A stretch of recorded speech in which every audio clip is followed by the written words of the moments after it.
નમસ્કાર મારા વાલા વિદ્યાર્થી મિત્રો, હું વૈભવી ગાંધી આપણી મનગમતી YouTube channel ocean coaching class દ્વારા આપ સર્વેનું હાર્દિક સ્વાગત કરું છું. તો આજે આપણે શીખીશું ગુજરાત માધ્યમિક અને ઉચ્ચ માધ્યમિક શિક્ષણ બોર્ડ દ્વિતીય પરીક્ષા પત્ર છે તેનું આપણે આન્સર શીટ આપણે શોધવાની છે ને આપણે જાતે રિવિઝન શીટ બનાવી છે તેનું આપણે રિવિઝન જાતે કરવાનું છે. કુલ ગુણ છે 80. તમારું 80 માર્ક્સનું પેપર આવશે. 3 કલાકનો તમને સમય મળશે. તેમાં વિભાગ એ નીચે આપેલા ગદ્ય ખંડનો અનુવાદ કરો. એટલે કે તમને જે પેરેગ્રાફ આપ્યો છે તેનો આપણે ગુજરાતી ભાષામાં અનુવાદ કરવાનો છે.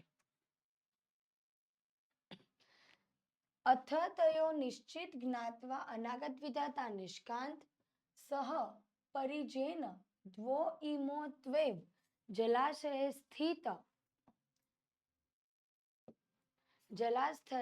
સ્થિત અપિરેદો ધીરવો આગત્ય જલાશય જાલશ રિપંત.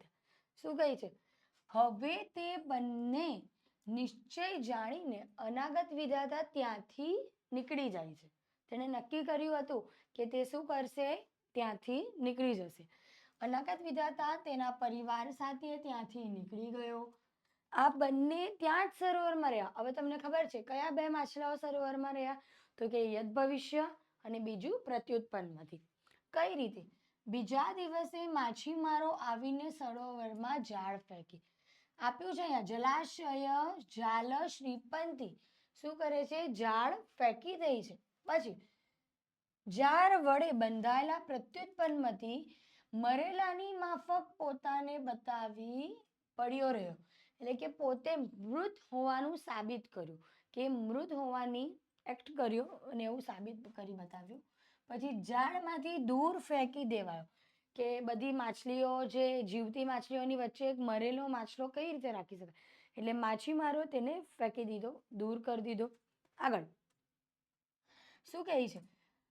પ્રમાણે કૂદી ઊંડા પાણીમાં પેસી ગયો. એ ધીરે ધીરે ખસકીને ક્યાં ગયો? ઊંડા પાણીમાં જતો રહ્યો.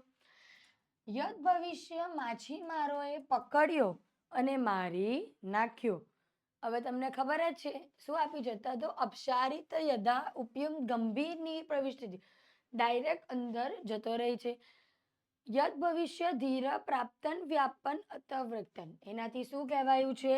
અનાગત વિધાતા ચ પ્રત્યુત્પન્નમાંથી.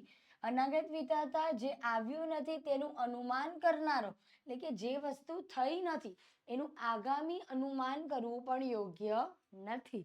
આગળ અને પ્રત્યુત્પન્નમાંથી જેની બુદ્ધિ ત્વરિત નિર્ણય લેવાની છે. ત્વરિત નિર્ણય એટલે કે શું? તમારી પાસે સમસ્યા આવે છે તો તેનું સમાધાન તમારે એ સમસ્યા આવતાની સાથે જ કરવાનું છે. એટલે કે વિચારી અને બુદ્ધિથી કામ કરીને તેનું સમાધાન કરવાનું છે. આગળ આ બંને સુખેથી વૃદ્ધિ પામે છે. યદ ભવિષ્ય જે ભવિષ્યમાં થનાર તે ભલે થાય એવી વિચારધારણા, થશે ક્યારે થશે એવી વિચાર કરનાર વાળો વ્યક્તિ શું થાય છે? પાછળ રહી જાય છે, તેનો નાશ થાય છે. આગળ જોઈએ. સમાજેષુ સમાસુ સમન્વય ચાટ્ય નામ ઇત્યુન્નેવ કૃષા કૃષે શાંતિ. શું કહે છે? માનવોના સમૂહમાં સમાન ભોજન કરનારો સમુદાય, એટલે કે મેળાવાળોમાં, એટલે કે એક જ ફેમિલીઓમાં અલગ અલગ સાથે બેસનારો ભોજન કરનારો. આગળ પાંડવ પાબુન તેમાં કિશિન માનતવ તેરવ સહાયતે અર્થાત સામાજિકે વ્યવહાર ભોજનાર્થ નિમિત્તાંજના આકારાંત પ્રકારસ્વ ભિન્ના સંતિ. આગળ શું કહેવામાં આવ્યું? બેસો એમ કહેવામાં આવતા દુર્બળો સાથે બેસતા નથી, ધોળા માણસો ધોળા સાથે બેસતા નથી. જેમનું અર્થ ને લઈ જવામાં આવેલ અત્યંત નજીકપણું હોય છે તેમની સાથે તેઓ બેસે છે. એટલે શું કહે છે? કે ભિન્ન અલગ વાળા છે. આમ પછી શું કહે છે? આક્રાંત કશ્ચિત કૃષ જન ન ત્રિષ્ઠતિ ન તુ કિશ્ચિત પીન સહ કિશ્ચિન કૃતમ અર્થન પ્રયોજન શ્રાષ્ટન ભવતી દ્રાશ્ય ભવતું સ. શું કહે છે? અત્યંત નજીક પણ હોય તેમની સાથે તેઓ બેસે છે, એટલે સામાજિક વ્યવહારમાં ભોજન માટે આમંત્રેલા માણસો આકાર અને પ્રકારમાં જુદા જુદા હોય છે, પરંતુ જ્યારે તેમની ભોજનની વિવિધ પ્રવૃત્તિ થાય છે ત્યારે શું કહેવામાં આવે છે? તેઓ પોતાની આંતરિક સમાનતા જોતા પરસ્પર આસન્ન સાથે બેસે છે. એટલે કે શું કહેવામાં આવે તો સાંભળો કે જે મનુષ્ય, આનો અર્થનો ટ્રાન્સલેશન એ રીતે થશે કે જે મનુષ્ય સાથે બેસનારો છે તેની સાથે તે સમયે નિકટતા વર્તે છે, જેની સાથે આગામી મતલબ કે કાયમી ધોરણ નિકટતા વર્તે છે, અને જેની સાથે નથી વર્તતો ને જે મુખ્ય મહેમાનથી અતિથિ દ્વારા છે તેની સાથે નિકટતા વર્તે છે. આગળ તો જુઓ વિદ્યાર્થી મિત્રો, દ્વિતીય પરીક્ષાના મોસ્ટ આઈએમપી પ્રશ્નપત્ર માટે તેની લિંક ડિસ્ક્રિપ્શનમાં આપેલી છે, અને તમારે ફોન કરવા માટે 7046 222 254 નંબર આપેલો છે, ને તેની કિંમત માત્ર 10 રૂપિયા છે. તેમાં તમને પીડીએફ મળશે ને આન્સર સાથે. તો લિંક ડિસ્ક્રિપ્શનમાંથી લઈ લેવી. આગળ વિઘ્ન રહિતા જના કૃદ્યસ્ય સમૃદ્ધ પ્રાપ્તન. તો શું આવશે? વિઘ્ન રહિતા જનાહ જ્ઞાન સુખીન. શું આપે છે? જ્ઞાન અને સુખ અને પૂર્ણમ આનંદમય સંસાર સમૃદ્ધ. તેનાથી પૂર્ણ આનંદ અને સંસ્કૃતમ મળે છે. આગળ કિમ સમાપ્રાય વિદ્યાસ પ્રસન્ન સંજાત. વિદ્યાર્થ શા માટે પ્રસન્ન થાય છે? તો અત્યરૂપેણ નૂતાની પાત્રાણી સમતર વિષણ, એટલે કે જૂના પાત્ર લઈને નવા પાત્ર મળે છે તેના માટે વિદ્યાર્થ શું થાય છે? તો પ્રસન્ન થાય છે. આગળ સરોવરસ્ય જલ ક્રીડસ્ય આસિત. તો સરોવરસ્ય જલ સગરમ આસિત. ગુણવતી કન્યાની પરીક્ષા માટે શક્તિકુમારે સી યોજના કરી?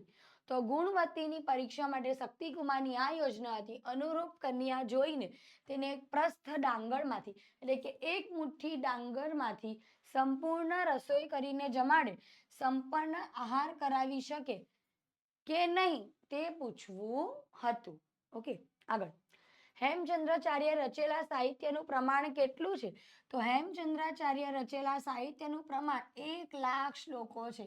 એટલે એમની અંદર કેટલા શ્લોક આપેલા છે? 1,00,000 શ્લોકોનો સમાવેશ થાય છે. આગળ આવૃતપાદ નામના વિઘ્નને સમજાવો. આની પર તમને ટૂંકનોંધ પૂછવામાં આવેલી છે કે આવૃતપાદનું વિઘ્ન એટલે શું? આ બધા ક્વેશ્ચન આન્સર છે તે મોસ્ટ આઈએમપી છે. તમે ઓછી મહેનતે બહુ સારા માર્ક્સ લાવી શકો છો, તે પ્રમાણે ધ્યાન આપજો. આવૃતપાડ એટલે પાણીના વમળમાં ફસાઈ જવું. એટલે કે શું? જે પાણીઓ છે, દરિયો છે, તેની વચમાં એ ફસાઈ જવું. આગળ કાષ્ઠખંડને સમુદ્ર સુધી પહોંચાડવામાં આવતા 4 વિઘ્નો આવે છે. કે લાકડાને આપણે કાષ્ઠખંડને નાખીએ છીએ જમીનમાં, એટલે હોડી છે તેને બહાર આવતી વખતે 4 વિઘ્નો નડે. કયા કયા? જો કાષ્ઠખંડ વમળમાં ફસાઈ જાય તો નષ્ટ થઈ જાય છે, રાઈટ? કે કઈ અચાનક ન થાય પણ આપણે કરી શકાય એવું થઈ જાય તો શું થાય? તો ભાઈ વમળમાં ફસાઈ જાય છે.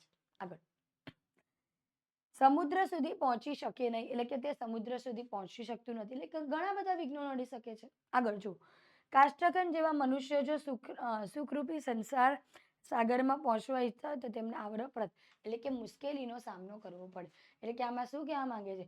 જીવનમાં ગમે તેટલી પરિસ્થિતિમાં હોય પણ તમારે મુશ્કેલીને પાર કરીને આગળ વધવું પડે. આગળ એટલે તેમણે પણ વ્યસનોથી રૂપી વમળમાં પડતા બચવાનું છે. જે વ્યસન રૂપી છે, આજકાલનું વ્યસન તંત્ર કઈ રીતનું છે? ધૂમ્રપાન, તમાકુ, કેન્સર રહિત રોગ, કેટલા બધા રોગો થાય છે. તેની ઘણી બધી અસરો વ્યક્તિના શારીરિક મેન્ટલી પ્રેશર પર જોવા મળે છે. એટલે કે તેમાંથી તમે કઈ રીતે બહાર આવી શકો તે મહત્વનું નથી, પણ તમારે એ વમળોમાં ફસાવાનું નથી. તેના પર આના દ્વારા આપણે શીખી શકીએ છીએ. આગળ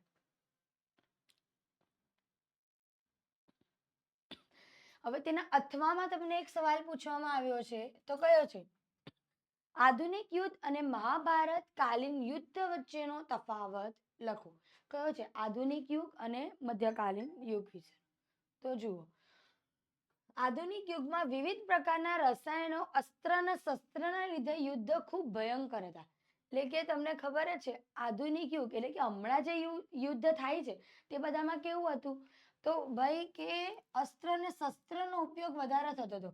અણુ, પરમાણુ વગેરેનો ઉપયોગ વધારે થાય છે. વિનાશક બન્યા છે, તેનાથી આખા દેશને કેવું થઈ જાય છે? નુકસાન થઈ જાય છે. મહાભારત કાળમાં પણ યુદ્ધ થતા હતા. મહાભારત કાળમાં પણ યુદ્ધ થતા જ હતા, પણ કઈ રીતે? તેમાં મોટો નરસંહાર પણ થતો હતો. તેના લીધે અનેક સ્ત્રીઓ અને બાળકોને નિરાધાર બનતા હતા. એટલે કે જેમ કે પતિ મૃત્યુ થઈ જાય તો સ્ત્રી અને બાળકોનું ધ્યાન રાખવા વાળું કોઈ ન હોય, એનો નિરાધાર ઘરનું જે તંત્ર ચલાવતા આધાર તે મૃત્યુ પામે છે. પરંતુ પૃથ્વી, જળ, વાયુ, આકાશ વગેરે કુદરતી તત્વોને કોઈ હાનિ નહીં થતી. મહાભારતના યુદ્ધમાં કોને હાનિ થતી હતી? કે મનુષ્ય તત્વને હાનિ થતી હતી, સજીવ સૃષ્ટિને હાનિ થતી હતી. પણ આમાં કોને હાનિ થાય છે? તો જે વરસાદ, પવન, ધરતી, આકાશ એ બધાને હાનિ થાય છે. આધુનિક યુગમાં રાસાયણિક શસ્ત્રોના ઉપયોગથી આ કુદરતી તત્વ પ્રદૂષિત બન્યા છે. દૂષિત જળવાયુને કારણે અનેક લોકો અસાધ્ય રોગોનો ભોગ બન્યા છે, અને ભોગ બને છે તો અંતે ક્યાં જાય છે? મરણે જાય છે. ઓકે, આગળ તો આપેલું છે, નીચે આપેલા ગદ્યખંડને વાંચીને પ્રશ્નના ઉત્તર સંસ્કૃત ભાષામાં લખો. હવે આપ્યું છે કન્યા તંદુલાન ક્રેન પ્રશ્ચાયંતી. તો તમને આન્સર બહુ સારી રીતે આપી દીધેલો છે કે તંદનતા સા તંદુલે અકંતાન જન પ્રક્ષા લીતવતી. તો આવી રહ્યો આન્સર કન્યા તંદુલાન અસ્કૃત જલેન પ્રક્ષા લીવતી. આગળ તંડુલા કદા સિદ્ધ સજ્જાત. તો તમને ખબર જ છે, આયરું અલ્પયા કાલેન્દ તંડુલા સિદ્ધ સજ્જાત. આપેલો છે આન્સર કન્યા કૃષ્ણાદ ગંધાર કંથ પ્રાપ્તવાની. તો શું આવશે એનો આન્સર? તો આર્યું આપેલું જ છે કે કન્યા જલેન સમાચાર કૃષ્ણ તે નાપી. ઓકે, કૃષ્ણાદ ગંધારા વિકૃતિ કન્યા ક્રીમ કીર્તિવાન. તો શું આવશે એનો આન્સર? કે યત ધન લબ્ધ તેન ધને ધન. શું આવશે આન્સર? ધન્ય શાક. આગળ નીચે આપેલા પદ્યખંડો, આપણે વિભાગ બી પર પહોંચેલા છે. વિભાગ બી, નીચે આપેલા પદ્યખંડો ગુજરાતી ભાષામાં અનુવાદ કરો. અનુવ્રત પિતૃપુત્રો માત્ર ભવતુ સમના. પુત્ર કેવો હોવો જોઈએ? તો કે ભાઈ પિતાના વ્રતની પાછળ ચાલનારનો. આગળ જોઈએ, પુત્ર પિતાના વ્રતની પાછળ ચાલનારો અને માતા સાથે સમાન વિચારવાળો. એટલે કે પુત્ર અને માતાના વિચાર, એના સંસ્કારો સરખા હોવા જોઈએ. બરાબર. જાયા પ્રત્યે મધુમતી, એટલે કે જારિયાનો અર્થ થાય છે પત્ની. પોતાની પત્ની માટે પતિ સાથે મધુર અને શાંતિપૂર્ણક વાર્તાલાપ કરવો જોઈએ. ઓકે,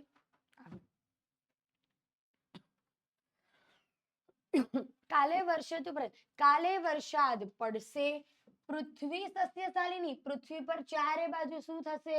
તો અન્ન, ધાન, હરિયાળી. જુઓ, વરસાદ યોગ્ય સમયે વરસો, ધરતી ધાન્ય સંપન્ન રહો, દેશોન્દ્યાન શોષર ભર રીત. આ દેશ ઉદ્યોગ રહિત થાઓ અને શોક્ષર હિત માનવ સંતુ નિર્ભયા. માનવો નિર્ભય બનો, એમને કોઈ પણ પ્રકારનો ભય હોવો જોઈએ નહીં. કેવા બનવાનું છે? તો કે નિર્ભય. આગળ હવે તેના અથવામાં તમને પૂછાયેલું છે. જુઓ, હવે એ અને બી આની આગળનો જે હતો તે, હવે આ એ આ 2 માર્ક્સનો છે, નીચે બી આવશે તે પણ 2 માર્ક્સનો હશે. આ હીરો આ ને એની નીચે આપેલો છે આ બંને અથવામાં આ બંને સાથે પૂછાશે. તેના અથવામાં આ મોટો શ્લોક પૂછાયો છે. બરાબર છે વિદ્યાર્થી મિત્રો, ધ્યાન આપજો. પુરાણ મિતયેવ ન સાધુ સવ ન ચાપી કાવ્ય નવમિત્ય વર્ધમ. પ્રાચીન છે એટલે બધું સારું હોતું નથી. કાવ્ય પણ નવું છે એટલે ટીકા ન કરી શકાય તેવું હોતું નથી. સત્પુરુષ પરખીને બેમાંથી એક સેવે છે. મૂર્ખ વ્યક્તિ પારકાના વિશ્વાસથી દોરીને બુદ્ધિ હોય છે. એટલે કે આમાં શું કહેવા માંગે છે?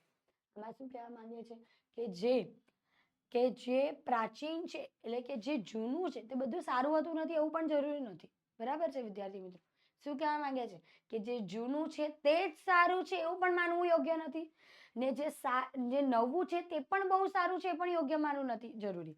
આપણા ગુરુ, આપણા મહાપુરુષો, આપણા ઋષિએ જે આપણે આપ્યું છે તેને પણ આપણે અપનાવવું પડે છે. તો જુઓ, સત્પુરુષો પારખીને એટલે કે જે સાચો, ઢોંગી તો બહુ બધા નીકળે છે, બેમાંથી એક સાચો કોણ છે તે માર્ગે આપણે સતત ચાલતા રહેવાનું છે. આ જીવનરૂપી આ સંસાર છે તેમાં પગથિયા આપેલા છે. 9માં પછી 10મું ધોરણ, 10માં પછી 11મું ધોરણ, 11માં પછી 12મું ધોરણ. તેવી રીતે જીવનરૂપી આપણા પગથિયા પરિશ્રમ કરીને સ્ટેપ બાય સ્ટેપ આગળ વધીશું તો આપણું જીવનમાં આપણે અડચણરૂપી માર્ગ મળશે નહીં. એટલે મહેનત સિવાય આપણી પાસે વિકલ્પ નથી. આગળ, પારકાના વિશ્વાસે દોરવાથી બુદ્ધિ હોય છે. એટલે શું, જે પારકો વ્યક્તિ છે તેના વિશ્વાસે, મૂર્ખ વ્યક્તિ છે તે શું કરે છે? બીજાના વિશ્વાસે જ એનું કામ કરાવ્યા કરે છે. નેક્સ્ટ, પ્રાતઃકાલ સ્મરત. આપણે સવારે ઉઠીને કોનું સ્મરણ કરવું જોઈએ? તો જગતી દાતાર, આપણા જગતના વિધાતા ઈશ્વર ભગવાન. હવે એના અથવામાં 9મો પૂછાય છે. જો, અજ નિત્ય શાશ્વત પુરાણ કહ. તો અજ આત્મ શું આવશે? આત્મ સાક્ષાત પુરાણ. જય યુરા વરણ્યો કહ વૃદ્ધ કહ ચ યુવા. જટાયુ વર્ણ જટાયુ વૃદ્ધ રાવણ ચ યુવા. સુવર્ણ, આ મોસ્ટ ટાઈમ બી આ પૂછાશે જ. સુવર્ણની પરીક્ષા કઈ રીતે થાય છે? તો સુવર્ણની પરીક્ષા 4 ક્રિયાઓ વડે થાય છે. ફર્સ્ટ, એને ઘસવાની ક્રિયા. સેકન્ડ, સોનાની સુવર્ણની કસોટી. પથ્થર ઘસીને એ કેટલા ટચનું સોનું છે, એ કેટલા કેરેટનું છે તે આમાં નક્કી થાય છે. આગળ, એ શોધી કાઢે છે. બીજું, કાપકૂપ કરવાથી એને એક અલગ શેપ આપે છે, નવો આકાર આપે છે. સુવર્ણને કાપીને તેની પરીક્ષા કરે છે તપાવાથી. એટલે કે તપે તો સોનું એકદમ મસ્ત બને. સોનું સુવર્ણ તપાવાથી તેની શુદ્ધતા પારખે છે. એ કેટલા 22 કેરેટ છે, પ્યોર 24 કેરેટ છે, 18 કેરેટ છે, 14 કેરેટ છે તે આમાં નક્કી થાય છે. ટીપવાથી તેને જેમ જેમ ટીપવામાં આપે છે, જેમ જેમ આકાર આપવામાં આવે છે, જે પ્યોર ગોલ્ડ હોય છે તે એકદમ સરળ હોય છે, બરડ કહી શકાય બીજી રીતે તો. ઓકે, તેની પરીક્ષા કરવામાં આવે છે. આગળ, વૃદ્ધ જટાયુ રાવણને કયા શબ્દોથી પલકારે છે? તો વૃદ્ધ જટાયુ રાવણને આ શબ્દોથી પલકારે છે. હું વૃદ્ધ છું અને તું યુવાન છે. હું કેવો છું? વૃદ્ધ છું ને તું યુવાન છે. તું ધનુષ્ય બાણ વાળો, રથ વાળો અને કવચ યુક્ત છે. તું મારી પાસેથી વૈદેહી લઈ હેમખેમ નહીં લઈ શકે. મતલબ કે તો પણ તું શું કરી નહીં શકે? તો તેની બુદ્ધિ છે તેને તું પામી શકતો નથી. આગળ, ગુરુ કેવા હોવા જોઈએ?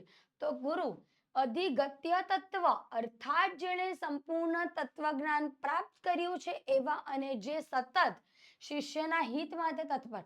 એટલે કે વિદ્યાર્થીઓને કઈ રીતનું કન્ટેન્ટ મોકલવાનું છે, કઈ રીતની સમજ પાઠવવાની છે, કઈ રીતે માર્ક્સ આવી શકે છે, તે વિદ્યાર્થીઓના માર્ક્સ અને ભણતરના માટે તત્પર્ય હોય છે. હંમેશા સદાચારની ભાવના રાખતો તેને આપણે કેવું કહી શકાય? ગુરુ કહી શકાય. શ્લોક પૂર્તિ કરો. શ્લોક પૂર્તિ. સમગચ્છત્વમ. આગળ, સ્વમ ગચ્છત્વમ સંવદત્વમ સંવો મનાસી જાનતમ દેવામ ભાગમ યથા પૂર્વે સમજાનના ઉપાસકે. આપણે ખબર જ છે, ચેપ્ટર નંબર 1નો શ્લોક છે. 3 વાર લખીને મોઢે કરશો તો બહુ સારી રીતે સરળતાથી યાદ રહી જશે. આગળ, આ પણ પૂછાઈ શકે છે. જાતસ્ય હિ ધ્રુવ મૃત્યુ ધ્રુવ જન્મ મૃત્યશ્ચ તસ્માદ પરિહાતર્ધ્ય ન ત્વ સોચી તું મહિષસી. ઓકે, આગળ, સર્વ ભવંતુ સુખિનઃ, અથવામાં પૂછાશે સર્વ ભવંતુ સુખિનઃ સર્વે સંતુ નિરામય સર્વે ભદ્રાણી પશ્યંતુ મા કશ્ચિત દુઃખ ભાગ ભવેત, આ પણ પૂછાઈ શકે છે. જુઓ હવે આપણે આવીએ વિભાગ સી પર, જે શું છે આપણે નાટ્ય વિભાગ. નાટ્ય વિભાગ વિભાગ સી. ઘટોત્કચ પિતામહ શ્રુતામ હા વત્સ્ય અભિમન્યો હા વત્સ્ય ફુરુકુલ પ્રદીપ હા વત્સ્ય યદુકુલ પ્રવાલહ તવ જનની માતુલ મામપી પરિતજ્ય પિતામહ દૃષ્ટમાસ્ય સ્વર્ગતિ. આનું આપણે ડાયરેક્ટ ટ્રાન્સલેશન જોઈએ તો જો પિતામહ સાંભળો, હાય પુત્ર અભિમન્યુ, હાય પુત્ર કુરુકુળના તેજસ્વી દીપક. આ સંબોધન કોણ આપે છે તો કે ઘટોત્કચ. અરે બેટા યદુકુળના અંકુર તારી માતાએ મામા અને મને પણ ત્યજીને પિતામહ મળવાની આશાએ સ્વર્ગ સિધાવ્યો છે. ક્યાં ગઈ છે એની માતા? સ્વર્ગમાં સિધાવ્યો છે. હે પિતામહ, એક પુત્રના વિનાશથી અર્જુન તો આવી ખરેખર સ્થિતિ છે, તો આપણી વળી કેવી થશે? તો શીઘ્ર પોતાના પક્ષની સંપૂર્ણ સેનાને પાછી વાળી લો. એક વ્યક્તિના મૃત્યુથી જો આટલો વિલાપ થતો હોય તો તમે સમજી શકો છો કે સંપૂર્ણ સેનાને જો મૂકો દેવામાં આવે, રાજ્યની સંપૂર્ણ સેનાને, તો એક એક વ્યક્તિની અને સંપૂર્ણ રાજ્યની શું હાલત થાય. જુઓ સેનાને પાછી વાળી લો, જેથી પુત્રના શોકથી ઉઠેલો અગ્નિ ભવિષ્યની માફક તમારા પ્રાણ બાળી નાખે નહીં. ઓકે શકુની જો માત્ર વાક્ય બોલવામાં જ આ પૃથ્વી જીતાઈ જાય તો એક એક વાક્યમાં સર્વ ક્ષત્રિયો વધ થઈ જાય. એક એક વ્યક્તિ મતલબ કે વાક્યની વાણીની બબડતા પ્રબળતા એટલી બધી ભયંકર છે કે માણસ કઈ રીતે બોલે છે તે તેને ખ્યાલ રહેતો નથી. આગળ શું આપ્યું છે? ચાણક્ય વાળું આપ્યું છે. ચાણક્ય બહુ શ્રેષ્ઠી ચંદ્રગુપ્ત. તો જુઓ, હો શ્રેષ્ઠ પ્રસન્ન થયેલા પ્રજનો પાસેથી રાજાઓ વળતા પ્રિયની ઈચ્છા રાખે છે. આપ મહાનુભાવ આજ્ઞા કરો, શું અને કેટલા પ્રમાણમાં ધન આ વ્યક્તિ પાસેથી ઈચ્છો છો? તો તમે કેટલા પ્રમાણમાં આ વ્યક્તિ પાસેથી ધન ઈચ્છો છો? તો જુઓ, હે શેઠ, આ ચંદ્રગુપ્તનું રાજ્ય છે, નંદનું રાજ્ય નથી. પૈસો તો નંદને જ પ્રિય હતો. ચંદ્રગુપ્ત તો પ્રજાના દુઃખ ન રહે તેમાં રુચિ છે. એટલે કે જે ખરેખર કોની વાત કરે છે? ચંદનદાસ. તેને કેમાં ઈચ્છા છે? પૈસામાં. અને જે ચાણક્ય છે તે રાજ્યનો કોઈ પણ બાળક કે ભાઈ કોઈ પણ વ્યક્તિ દુઃખી થવો જોઈએ નહીં, તેની વિચાર રખનારો કોણ હતો? ચાણક્ય. ચંદનદાસ હું આભારી થયો.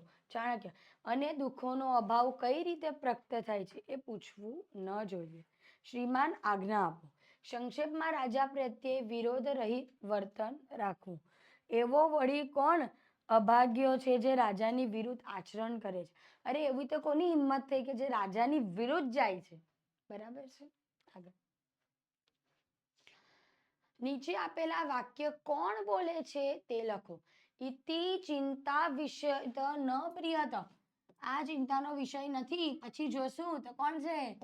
આળસુ વ્યક્તિ, આળસુ માછલી. કોણ? તો યદ ભવિષ્ય. કૃદ્યસ્ય અગ્નિ સહ વિરોધ. તો શું છે અગ્નિનો વિરોધ? આપણે આના આગળના જ માં જોયું કે શું આવશે? ચંદન દાસ. ઘટોત્કચ દુર્યોધન રાક્ષસથી પણ વધારે ક્રૂર હોય છે. હવે આપણે આમાં ગુજરાતી ભાષામાં સવાલ જવાબ લખવાના છે.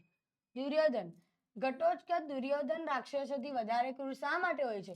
દુર્યોધન લાક્ષાગૃહમાં સૂતેલા પોતાના ભાઈઓને સળગાવી દે છે. એટલે કે સૂતેલા છે, દરવાજો બંધ છે, તેમાં લાક્ષાગૃહમાંથી જીવતા વ્યક્તિને એ વ્યક્તિ જો સળગાવી શકતો હોય તો તમે જુઓ તો રાક્ષસો પણ આવું જ ક્રૂર કૃત્ય ન કરે. આ કારણે ઘટોત્કચ દુર્યોધનને રાક્ષસો કરતા પણ ક્રૂર મારે છે. એટલે એનાથી પણ ભયંકર તેની સ્થિતિ માને છે. આગળ જોઈએ, ચાણક્ય કઈ રીતે ચંદનદાસ પ્રત્યે અત્યાદર વ્યક્ત કરે છે? તો જુઓ, ચાણક્ય શેઠ ચંદનદાસનું સ્વાગત કરતા કહે છે, શેઠજી આ આસન છે ત્યાં બેસો. પહેલા બેસાડે છે કે અહીંયા આસન છે તમે બેસો.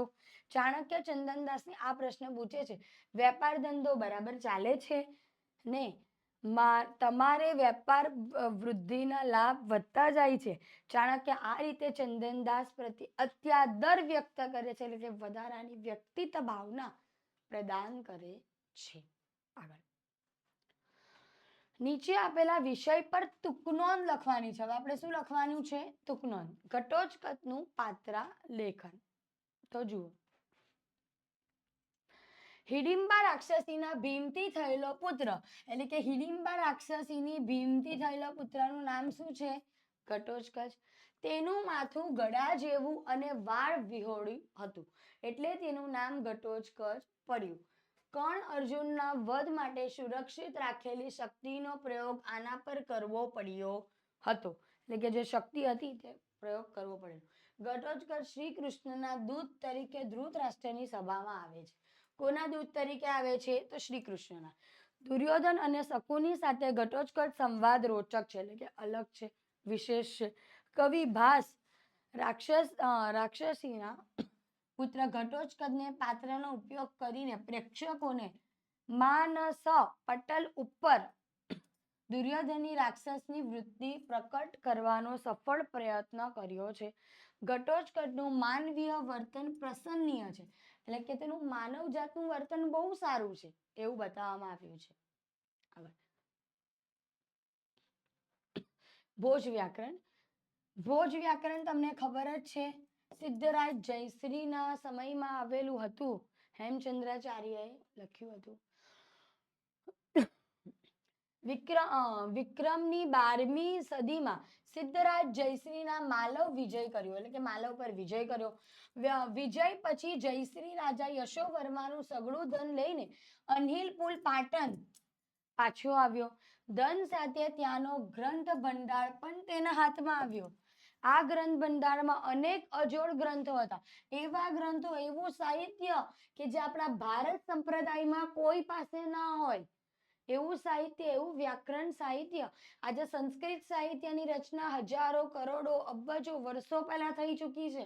તેના ચોક્કસ આપણી પાસે કોઈ ગ્રંથિત માધ્યમ છે, તે આપણા ભોજ વ્યાકરણમાં આપણે સમજી શકીએ છીએ. તમે જે પણ વ્યાકરણ સમજો છો તેની ઉત્પત્તિ આજે વર્ષો પુરાણ પહેલા થઈ ચૂકી છે. તો જુઓ, તેમાં ભોજ રાજાએ રચેલું સરસ્વતી કંઠાભરણ. શું છે નામ? સરસ્વતી કંઠાભરણ નામે પ્રસિદ્ધ ભોજ વ્યાકરણ પણ હતું. સિદ્ધરાજ જયશ્રી જૈન મુનિ આચાર્ય હેમચંદ્રાચાર્યને ભોજ વ્યાકરણ જેવું એક વ્યાકરણ રચવાનું કહ્યું. તેથી આચાર્યને સિદ્ધ હેમચંદ્રાચાર્ય વ્યાકરણ રચ્યું. કયું વ્યાકરણ રચ્યું? સિદ્ધ હેમચંદ્રાચાર્ય વ્યાકરણ. આગળ કૌંસમાં આપેલા પદોનો વાક્ય બનાવો. ધૃતરાષ્ટ્ર કૌરવોના પિતા હતા. તો શું આવશે? ધૃતરાષ્ટ્ર કૌરવાણ જનક આસિત. ઓકે, આપણા 3 કર્તવ્ય છે. અસ્માકમ એટલે આપણા, ત્રીન એટલે 3, કર્તવ્યાની સંતિ. ઓકે, વિભાગ ડી પર આવ્યા આપણે. હવે જે શું છે આપણું વ્યાકરણ વિભાગ. દ્રાક્ષ શબ્દનો સમાનાર્થી શબ્દ શું થાય? તો ઝ. પીન શબ્દનો વિરોધી શબ્દ તો શું આવશે? પ્રવિત્ર. અધ્યકિત ક્રિયાપદે વર્તમાન કાલ અન્ય પુરુષ. વર્તમાન કાલ અન્ય પુરુષ છે તો અંતે પ્રત્યય લાગશે. કયું પ્રત્યય લાગશે? અંતે. તો ઉપાસંતે. અધોતભ્ય ક્રિયાપદ સામાન્ય ભવિષ્યકાલ અન્ય પુરુષ તો શું આવશે? પરાજસ્ત અંતિ પરાજયંતી તો પરાજંતી. ભવિષ્યકાલ છે તો તમને ખબર હોવી જોઈએ, ભવિષ્યકાલમાં ભવિષ્યંતી. તો તમે જુઓ, અહીંયા હું તમને લખી આપું છું, ભવિષ્યંતી. ઓકે, અધ્યકન ક્રિયાપદ આજ્ઞાત. આજ્ઞાતના રૂપો કયા છે? તો જુઓ પ્રહર નામ. અદ્યોધિક ક્રિયાપદે વિદ્યન, વિદ્યન અન્ય પુરુષ બહુવચન, તો શું આવશે? પઠયુ. નેક્સ્ટ અધ્યયન વાક્યતા સ્મ પ્રયોગ. વાક્યની અંદર આપણે કેનો પ્રયોગ કરવાનો છે? તો સ્મનો. જીવન ક્રિદ્યસ્ય વિદ્યા ભવિષ્યંતિ પુચ્છત. તો અપુચ્છતનું પુચ્છંતી આવશે. શું આવશે? પુચ્છંતી. અધોગ્યત નામ રૂપન પંચ વિભક્તિ એક વચનનું રૂપ. પાંચમી વિભક્તિનું એક વચનનું રૂપ બનાવવાનું છે. તો શું આવશે? લોકાંત. અધ્યોદેપદ્ય નામ રૂપેણ ઈકારાન ષષ્ઠી વિભક્તિ. ષષ્ઠી એટલે છઠ્ઠી વિભક્તિ આપણે બનાવવાની છે. તો નદી, નદી નામ, નદી નાભ્યમ. તો શું આવશે? નદી નામ. આગળ ઉપપદ વિભક્તિ પ્રયોગ કૃત્વા રિક્ત સ્થાન પૂર્તિ. આપણી ઉપપદ વિભક્તિ છે તેમાં શું આવશે? ત્વમ બ્લેન્ક સમ પાઠશાલા ગચ્છતિ. તો ત્વમ મૈત્રે. શું આવશે? મૈત્રે. પ્રકાષ્ઠયુક્ત પ્રયોગ કૃત્વા સંખ્યા પદ રિક્ત સ્થાન પદ્ધતિ. તો સંખ્યા રિક્ત સ્થાન પદ્ધતિમાં શું આવશે? દ્વે, બે. રેખાંકન કૃદંત લખો. તો અધ કૃષ્ટાંત જલ દ્રષ્ટા જોવું. તો શું આવશે? સંબંધક કૃદંત આવશે. કીર્તિ પ્લસ વર્તતે. તો કીર્તિ વર્તતે. બરાબર છે. આગળ અધ્યકિત સંધિયુક્ત પદાર્થ. ધનિક પ્લસ અપી. તો ધની ઓદપી. અધ્યાદપી સામાસિક પ્રદ્યો સમાસ લિખતી. બહુમત્સ્ય, બહુ બધા માછલાઓ. તો તમને ખબર જ છે બહુવ્રીહી સમાસ આવશે. પછી શ્રેષ્ઠી પુત્ર, શ્રેષ્ઠ નો પુત્ર, દ્વંદ્વ સમાસ. બરાબર છે. આગળ વિભાગ ઈ તરફ આવીએ. જેમાં તમને ચેપ્ટર નંબર કયું આવશે? આપણે જે કૂટનાટ અને વિતનાટનું જે ચેપ્ટર છે. કયું ચેપ્ટર? કૂટનાટ અને વિતનાટ વાળું જે ચેપ્ટર છે તે ચેપ્ટરમાં તમને આવશે. શું આવશે? અંત કેનાપી ઉપયોગ મહી અસ્થિ વિદ્યાપ પ્રભુત સમૃદ્ધ કશ્ચિન વણિજ્ય. એટલે કે શું છે? તો વિતનાસ નામનો સમૃદ્ધ વાણિજ્ય વાળો રહેતો હતો. તસ્ય કૂટનાટ વૈશ્વ. તે વૈશ્ય હતો. વૈશ્ય. ઓકે. અંત કેનાપી ઉપયોગમાં વણિજ્યત. અને એવા વિચાર્ય કૂટનાટ એવા વિદ્યાસ ગૃહ. એવું સાંભળીને કુદાસ વિદ્યાસના ઘરે જાય છે. તો તમને ખબર હોવી જોઈએ કે અસ્થિ વાળું પહેલું આવશે, પછી તસ્ય વાળું બીજું આવશે, પછી અંત વાળું ત્રીજું અને એવ વાળું ચોથું. બરાબર છે વિદ્યાર્થી મિત્રો. તો જુઓ નીચે આપેલા ગદ્ય ખંડ વાંચીને પ્રશ્નોના ઉત્તર સંસ્કૃતમાં લખો. કેમાં લખવાના છે આપણે? સંસ્કૃતમાં. દુષ્યંત કશ્ચિંત વંશ બ્રુવસ. તો તમને ખબર જ છે તેનો આન્સર અહીંયા આપેલો જ છે. જો જુઓ દુષ્યંત ચંદન વંશી. શું આવશે? ચંદન વંશી. દુષ્યંત કિમર્થ વન આગચ્છત. તો શું આવશે? દુષ્યંત કયા વનમાં જાય છે? તો મૃગમેવાનુચ્છન દુષ્યંત વન પ્રવિશ્યંતિ. તો જુઓ તો શું આવશે? મૃગયાય સૈનિક સહ વન અગચ્છત. દુષ્યંત કથમ વનસ્ય અંત પ્રવિશ્યામ. તો દુષ્યંતુ મૃગમેવાનુવાંત વન ગચ્છત અંત. આગળ મુનિકુમાર નુપતિ કિમ અભાષત. મુનિકુમાર નુપતિ ભૌરાજન એષ્ય મૃગ્ર કર્ણવ મુનિના પુત્ર ઇવ રક્ષ્યમાણ અસ્તિ. તસ્યા એસ ન હન્યત ઇતિ અભાષત. આગળ વિદ્યાર્થી મિત્રો કર્તા સાથે કૃતિ જોડો. એટલે કે આપણી જે કૃતિ આપેલી છે સાહિત્ય કૃતિ તેને તેના કવિના સાથે જોડવાની છે.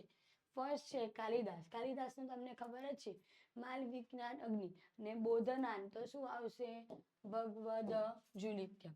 તો જોઈએ. બરાબર છે વિદ્યાર્થી મિત્રો. રેખાંકિત પદનો શુદ્ધ કરીને ગદ્યખંડ ફરીથી લખો. હવે અલ આપ્યું છે, અલ આશંતાન, તો તમને ખબર જ છે અલમ આવશે. પછી શું આપ્યું છે? આકશ કયા, તો તમને ખબર જ છે એનું શું આવશે? આકશ જયા. આગળ ગૃહ જનમ, તો ગૃહજન. દેશાંતર, તો દેશાંતર. તો શું આવશે? ગૃહજન ને દેશાંતરનું દેશાંતર. બરાબર છે વિદ્યાર્થી મિત્રો. નીચે આપેલા શ્લોકનું અનુવાદ કરીને અર્થ વિસ્તાર કરો. હવે આપણે આમાં શું કરવાનું છે? અનુવાદ કરવાનું છે ને અર્થ વિસ્તાર લખવાનો છે. તો આપણે ધ્યાન આપીને લખીએ. જાત્યસ્ય હિ ધ્રુવ મૃત્યુ ધ્રુવ જન્મ મૃત્યુશ્ચ તદ્માદ પરિહાતત ન ત્વશોચુત મહિષી. જન્મેલાનું ખરેખર મરણ નિશ્ચિત છે અને મૃત્યુ પામેલાનો જન્મ નિશ્ચિત છે. તેથી તાળી ન શકાય તેવી બાબત તારે અર્જુન. એટલે કે આમાં શ્રી કૃષ્ણ ભગવાન શું કહે છે? કે જન્મેલાનું મૃત્યુ નક્કી છે ને મરેલાનું જન્મ નક્કી છે. તો જે વસ્તુ તમને આ વસ્તુને કોઈ ટાળી શકવાનું નથી, તો આનો શોક, આનો વિલાપ, આનાથી દુઃખી થવું જોવું યોગ્ય નથી. ઓકે, આનો આપણે અર્થ વિસ્તાર કરીએ.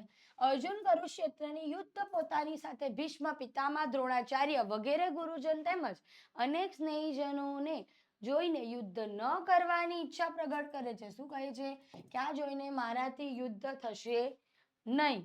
તો જુઓ, તે વખતે ભગવાન શ્રી કૃષ્ણ તેને શરીરની નશ્વરતા અને આત્માની અમરતા. શરીર નશ્વર છે, મૃત્યુ પામશે તો શરીર નાશ થઈ જશે, પરંતુ આત્મા અમર રહેશે, તેનો શાશ્વતતાનો પાઠ કોણ શીખવાડે છે? શ્રી કૃષ્ણ ભગવાન અર્જુનને શીખવાડે છે. વિશે ઉપદેશ આપતા કહે છે, જે જન્મે છે તેનું મૃત્યુ થાય છે તથા જે મૃત્યુ પામેલા છે તે ફરીથી જન્મ પણ થાય છે. તેથી ત્યારે આ ટાળી ન શકાય તેવી બાબતમાં શોક કરવો યોગ્ય નથી. જુઓ, તું ફળની પરવા કર્યા વિના કાર્ય કરતો રહે. ઈશ્વરે શું કીધું છે? તું ફક્ત કર્મ કર, ફળની આશા રાખ નહીં. એટલે આપણે શું કરવાનું છે? કર્મ કરવાનું છે, ફળની આશા રાખવાની નથી. તું કામ કર, ફળની પરવા કર્યા વિના કાર્ય કરતો રહે. જો પ્રત્યેક માણસ પોતાના કર્મમાં લાગેલો રહે તો સંસારમાં લોકો સુખી હોય, સુખી પસરી જાય. કે સાચી જ વાત છે ને. જો આપણે કર્મ કરતા રહીએ, કોઈ પણ જાતની એક્સપેક્ટેશન રાખ્યા વિના કામ કરીએ કે મને મળશે, આવી એક્સપેક્ટ રાખો છો તો તમે દુઃખી થાવ છો, રાઈટ? તો જુઓ, ગીતાકારે પ્રસ્તુત શ્લોકમાં અર્જુનને આત્માની અમરતા, એટલે કે આમાં શું કહેવા માંગે છે? આત્મા એ અમર છે, શરીર એ નશ્વર છે. મૃત્યુ પામશું તો શરીર નાશ થઈ જશે, બાળી જશે, પણ આપણી આત્મા છે તે કેવી છે? અમર છે. તેની નશ્વરતાનો પાઠ સમજાવવામાં આવ્યો છે. નશ્વરતાનું ભાન કરાવી કર્મ કરવાનો ઉપદેશ આપ્યો છે. એટલે કે મનુષ્યએ શું કરવાનું છે? માત્ર કર્મ કરવાનું છે, ફળની આશા રાખવાની નથી. આગળ જોઈએ. આના અથવામાં પૂછે છે, તો જુઓ, આના અથવામાં શું પૂછે છે? તો આપણે જોઈએ. કર્મને વાધિકારસ્તે માં ફલેષુ કદાચન માં કર્મ લહી તેભુ માં તે શંકરત કર્મણી. શું કહે છે? તો જુઓ, કર્મ કરવામાં જ તારો અધિકાર છે. આમાં પણ એ જ કીધું છે, ફળની બાબતમાં ક્યારે. એટલે તું કર્મ કર, ફળની આશા તું રાખ જ નહીં. તો જુઓ, તું કર્મમાં ફળની ઈચ્છા વાળો થઈશ નહીં. કર્મ ન કરવામાં તારી આસક્તિ ન થાવ.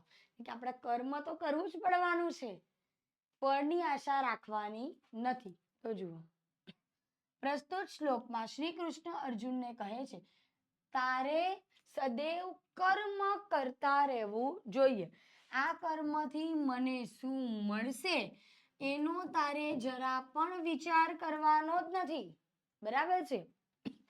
કર્મમાં ફળનો જો તું વિચાર કરીશ તો તે મર્યાદિત આસમિત થઈ જશે. કોઈ પણ વ્યક્તિ અમુક વ્યવસાય કરતી હોય અને તેને તેનાથી અમુક આવક થતી હોય, પરંતુ જે આવકમાં લક્ષ્ય રાખીને જ કર્મ કરે છે કે ચાલ ભાઈ મને આટલો જ પગાર મળે છે ને હું આટલું જ કામ કરીશ, આવી વિચારધારણા રાખતા વાળા લોકો જીવનમાં આગળ વધતા નથી. વિદ્યાર્થી મિત્રો, તમારે હમણાં કર્મ કરવાનું છે ભણવા પર, તો આપણે આપણું કર્મ પરફેક્શનમાં કરશું તો આપણે રિઝલ્ટ પણ બહુ સારું મળશે. તો જુઓ, કર્મ કરે તો ક્યારેક તેને મર્યાદિત આવક થાય, તેનો માલિક તેને ફક્ત લોભ વશમાં કામ કરનાર કર્મચારી ગણી લે. કે આપણે ભણવા પૂરતું નથી ભણવાનું, આગળ વધવા માટે ભણવાનું છે. એટલે કે તમારે ભણવું છે એમ કરીને એક્ઝામ છે એટલે વાંચીએ છે, આવી વિચારણા રાખવાની નથી. આગળ,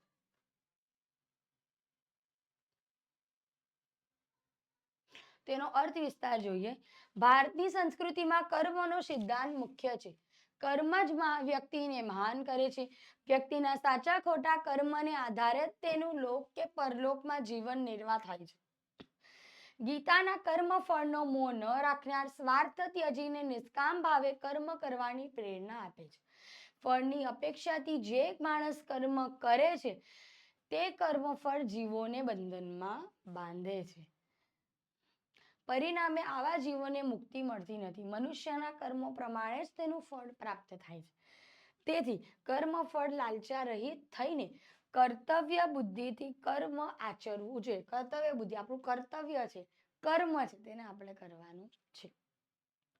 નિષ્કામ ભાવે કર્મ કરતા રહેવામાં જ કલ્યાણ છે, તેના ફળની આશામાં નહીં. આમ કર્મનો સિદ્ધાંત અટલ છે. કર્મની ગતિ ન્યારી છે. પ્રાણી પોતાનું શુભાશુભ કર્મોનું ફળ સ્વરૂપે જ આ લોકમાં પરલોક છે. એટલે તમારા કર્મ પર જ તમે ડિપેન્ડ છે કે તમે આ લોકમાં રહેશો કે પરલોકમાં રહેશો. બરાબર છે.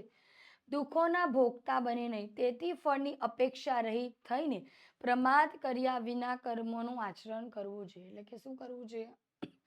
કોઈ પણ પ્રકારના દુઃખ, વિલાપ, શોક કર્યા વિના આચરણ કરવું જોઈએ. વિદ્યાર્થી મિત્રો, આપણે ધોરણ 10 નું માધ્યમિક બોર્ડનું પેપર કે જે આપણે જાતે બનાવીને revision most IMP question answer દ્વારા તમને સંપૂર્ણ સોલ્યુશન મેળવ્યું છે, જેની લિંક ડિસ્ક્રિપ્શનમાં આપેલી છે. વિદ્યાર્થી મિત્રો, તમારે બોર્ડની એક્ઝામને ખાલી ગણ્યા ગાંઠિયા દિવસ બાકી રહ્યા છે, તો બહુ વધુ મહેનતે તમે બહુ સારા માર્ક્સ લાવી શકો છો. અને તમને ખબર જ છે સંસ્કૃત વિષયમાં ઓછી મહેનતે તમે સારા ગુણભાર ધ્યાન રાખી શકો છો. તેથી આના પર ધ્યાન આપજો અને પ્રેક્ટિસ કરજો.